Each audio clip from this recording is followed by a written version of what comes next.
Que el Gobierno ha aprobado este viernes la reforma del Código Penal y ha aprobado también un informe con 40 medidas para luchar contra la corrupción. Se centran sobre todo en el control de la actividad de los partidos, Macarena Bartolomé, y también de los cargos públicos.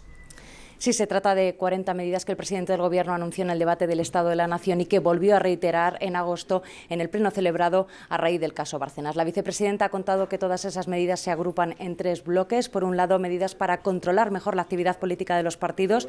Por otro lado, medidas procesales y penales para luchar contra la corrupción.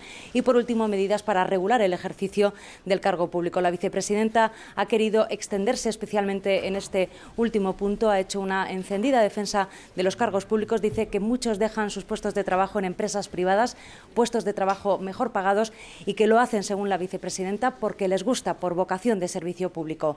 La vicepresidenta ha anunciado que se va a crear un listado de los derechos y obligaciones de los cargos públicos para conocimiento, ha dicho, de los ciudadanos, para su tranquilidad también y para seguridad de los cargos públicos. Entre otras medidas, se prohíbe el uso de tarjetas de créditos en los ministerios.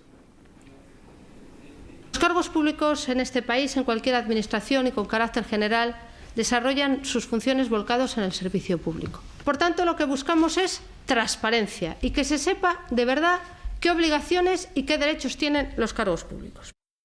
Con el foco puesto en casos como el de Bárcenas, los ERE o el caso NOS, el Gobierno pone sobre la mesa medidas para luchar contra la corrupción.